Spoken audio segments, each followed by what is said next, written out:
Hi, my name is Maria5. Welcome to my channel if you're new here. Welcome back to my channel if you're not so new here. I am here today with a novel and make and a couple of teas.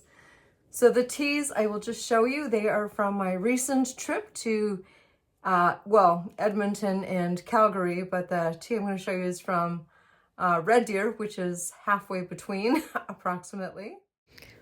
We have Night of the Iguana Chocolate Chai. Wow, it was just absolutely stunningly delicious. As probably you can tell, this is from Glenn's Family Restaurant.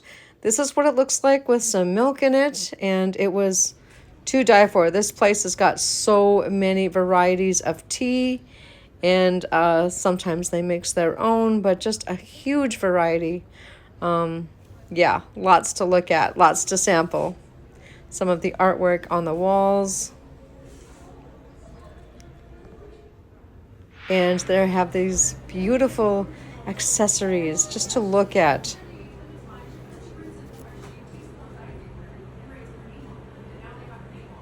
I have a make. I was talking in an earlier video about making one of these pen holders. Just to go through again, this is the Schaefer white dot that I bought myself when I graduated, and it came with this really funky little pen case. And I thought, gee, wouldn't that be really cool if I had more? So I made more, and then I had this Lamy, and I needed much fatter gross grain ribbon. So this is the pen. It's a fountain pen. I absolutely love it. You can get cartridges, you can get a bladder. I have both. This is a cartridge right now. It's got a little window in there so you can see how much ink you have. Probably not if it's like that, but there you go. Yeah, I love this pen, love it. I do have a Waterman as well, which I don't have a case for. I never, I only take it out of its box, I use it, and then I put it back in its box. It never goes anywhere with me. Yeah, my prized possession. But yes, this is my Lamy, and then this is the little make, and it's gross grain ribbon that you need. It's got the little ribs. Well, you can't really see with the houndstooth pattern, but you need the little ribs in the ribbon to keep it from fraying, and obviously to keep it from snagging on anything, but it keeps your pen looking really nice and shiny instead of all nicked and scratched, which sometimes gives a really nice patina or patina, depending on how you want to say that word. Gives a really nice sheen to it, but this particular pen is kind of a matte purple that my mom gave me for her birthday one year. So yeah, this is the new case for it. So I now have a case for my Lamy and a couple of other wider pens that just don't fit into the standard 1¼ inch ribbon cases that I have been making.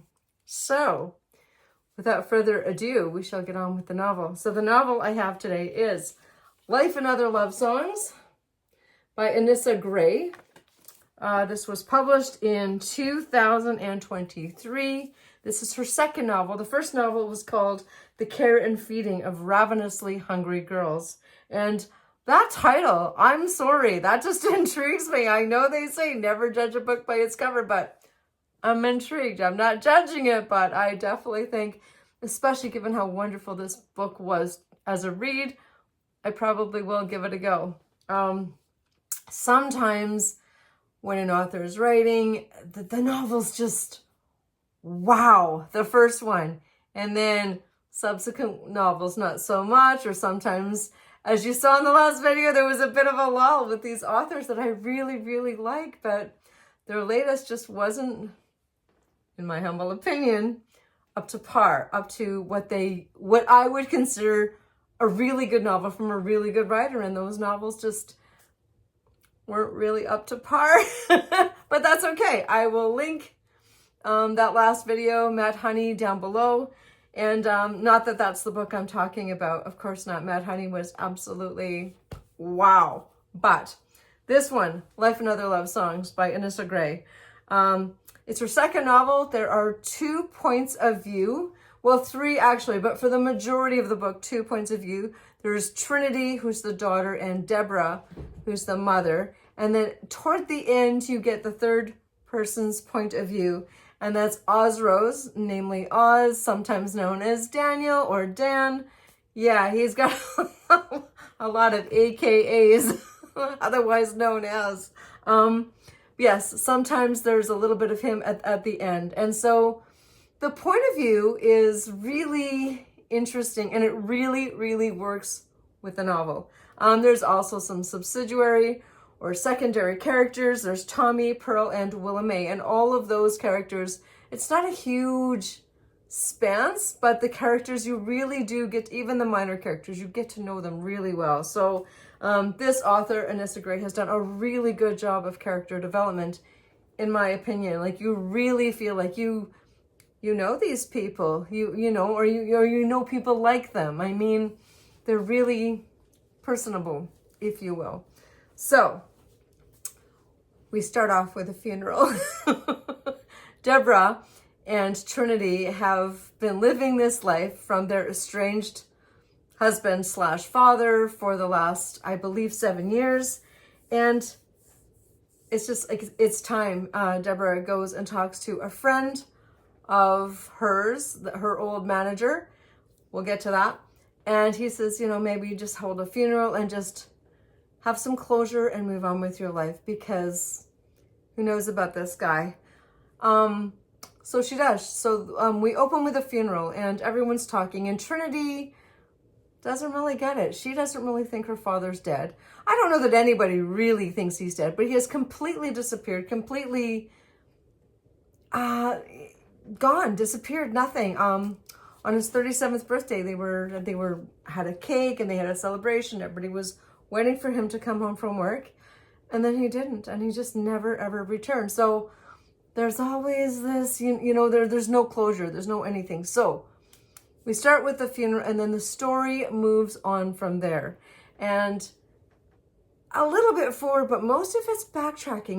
Most of it is leading up to this point. Now, as a reader, I think we know what's going on much more so than the characters in the novel. That's just my opinion, but in my opinion, yeah, you do kind of know what's going on. I think a little more than Trinity, than Deborah. So we'll go to the beginning. Deborah is with 2 roommates. They have a band, and she is going to be a singer. She's got whatever that thing is, that talent, that innate talent. And you can learn, I personally believe you can learn to do anything. Of course you can. You can learn to draw, you can learn to paint, you can learn to sculpt, you can learn to write, you can learn anything. But to truly be great, I think you really have to have a little bit of talent. Not to say you can't be successful without it. You can, 100%. But there's always that level of greatness, and definitely, yeah, she's got it. So she's going to be a singer. They're short on rent, so they have a rent party, and they open up their apartment, and the 3 girls are going to perform on a little made-up stage, and everyone, of course, is going to pay and raise enough money for the rent. And this is not the first time I've heard of this concept. I've never experienced it in real life, but I have heard of it probably more in novels than anything else. I think I've seen a movie with that once, but I don't watch a lot of movies. So we have Deborah. She's, I don't know, 20, in college, and she sees this guy, and she's just, so she kind of goes after him. Willa May is his cousin. This is Osro we're talking about. Willa May is his cousin. Tommy is the brother, and Pearl is the grandmother of Trinity. Sorry, yes, the mother. Really interesting dynamics that go on there, but I don't want to give too much away. So the story evolves. All of a sudden there's this disappearance, and they carry on with their lives. And Deborah turns to drinking, goes down that rabbit hole, finally cleans herself up, gets out of it. Trinity has left for college, and she's like, okay, you know, and she has been working at the firm that Oz was working at and making ends meet, you know, paying the bills, but not really happy. she decides she's going to start singing. So she starts singing jingles. So she's going to Chicago a couple times a month, does the singing, and then comes back to her house. Now, her house is something that Oz bought for them when they were quite young. They moved out of the projects and into this really quite nice house in a white neighborhood. And her daughter, Trinity, and the woman across the street, her daughter, they become besties, absolute besties. They are inseparable. They do everything together. I just want to read you something. It's beautiful, beautiful writing. As I turned to go up the driveway, I noticed Virginia's mother at the mailbox. We met in the middle of the street like we sometimes did. We traded hellos and updates on the girls, probably things we both already knew from our own daughters. Virginia was working in finance in London now. I acted like it was news to me. I told her Trinity had just become a newspaper reporter in New York. I suspected she was acting like it was news to her. I asked her how she was doing after the divorce.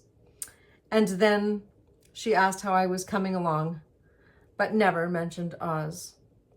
And then we said our goodbyes and we went on our way. We were good neighbors, but not friends. We hadn't found a way to bridge the things that still made us a little foreign to one another. My blackness and her whiteness and the different ways we understood the world. But even so, we'd somehow raised two girls who were close as anything. Really, really just good writing. It's a good story. It's got a really good lineup, good characters, good plot development. Yeah, so if you're interested and it's something that intrigues you, definitely give it a shot, give it a read. Life and Other Love Songs by Anissa Gray. And I will talk to you next Saturday. Thank you so much for watching. Bye-bye.